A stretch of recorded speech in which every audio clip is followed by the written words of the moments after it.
Maraming salamat kay SOJ Remulla for finally acting decisively on this matter.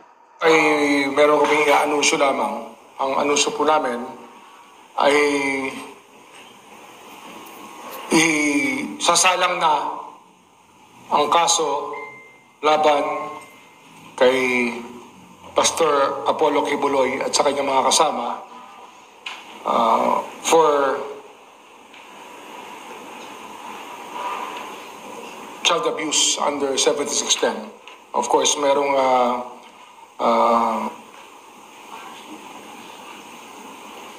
in relation to Republic Act 7610 at qualified trafficking.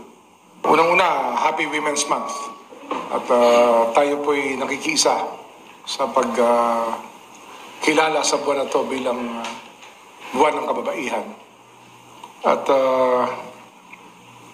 ngayon po ay meron kaming i-anunsyo lamang. Ang anunsyo po namin ay isasalang na ang kaso laban kay Pastor Apollo Kibuloy at sa kanyang mga kasama for child abuse under 7610. Of course, merong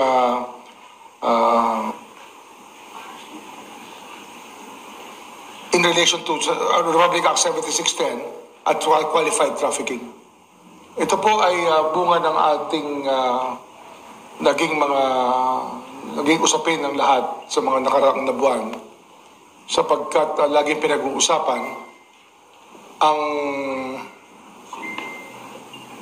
issue ng extradition at napag-isip-isip po ng aming departamento na marahil tingnan muna natin ang ating sariling bakuran kung ating pong titingnan ang extradition. At habang may kaso pa akong nakabinbin dito sa atin, sa aming luklukan dito sa ating departamento, eh marahil mabuti ng ating pag-aralan at desisyonan ng matuloy na. Kung matutuloy, ang anumang bagay na dapat desisyonan po ng departamento. Ang problema kasi nito, pagka nagkaroon na ng extradition at saka namin ipa-file ang kaso, baka sabihin na inaharang namin na extradition. At mabuti na ho na magkaroon din ng hustisya, yung humihingi ng hustisya sapagkat napakatagal na panahon na po ito nangyari. Ang krimen po ay nangyari 10 years ago. At ang itong kasong to ay dumating sa departamentong ito. Kailan ba ito? 11 crime.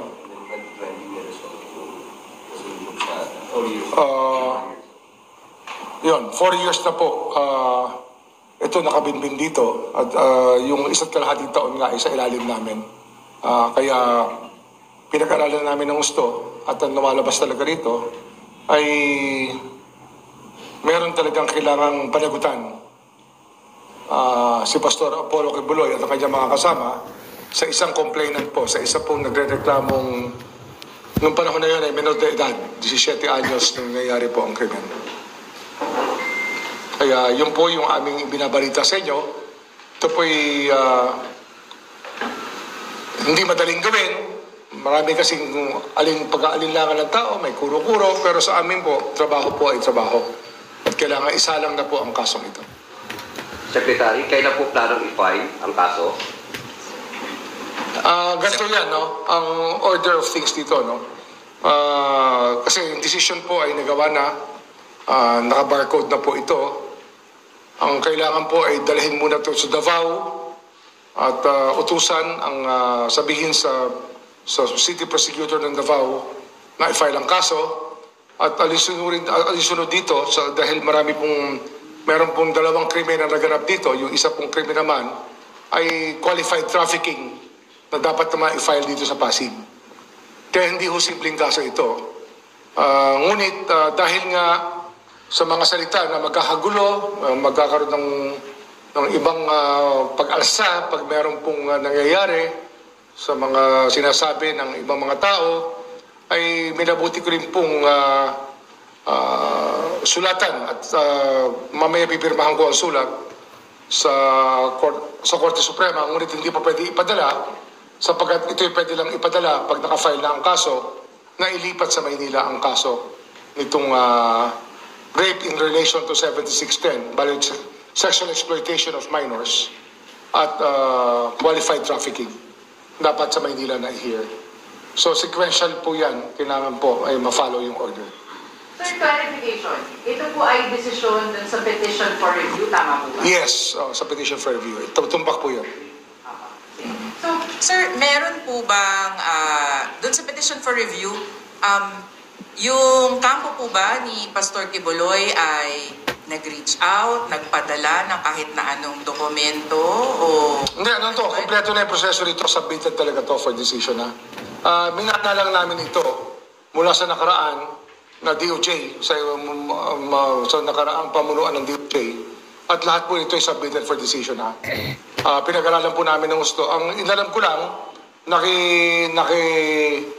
tinanong ko lang po kung may nakakakilala sa abogado para malaman kung talagang nais pa talaga nilang ituloy ang kaso sapagkat hindi po madaling kaso ito. Baka mamaya naka-move on na yung tao, hindi niya talaga pursue. Nung nalaman ko po na itutuloy nila yung kaso, ay tinuloy na natin. Sir, nasan po yung complainant? Andito, nasa kanyang kinilalagyan na taguan sapagkat ang nalaman ko rin na ilang araw nakaraan na siya po ay inaalagaan talaga, ang pinangangalagaan ng kanyang mga abogado. At sapagkat itong pangyayaring ito ay napakahirap ispilingin. No? Hindi ho ito simpleng kaso at marami hong pananakot na maaaring maganap. At yung mga salitang pinararating sa atin ng abogado nila na magkakagulo daw pagka nagkaroon ng kahit anong pagbatikos o kaya paghuli. Ngunit kinakailangan talagang gawin ang dapat gawin. Mabigat po ito sa kalooban natin na papatol tayo sa ganitong kontrobersiya sa init ng lahat. Ngunit kailangan po natin gawin ang dapat gawin.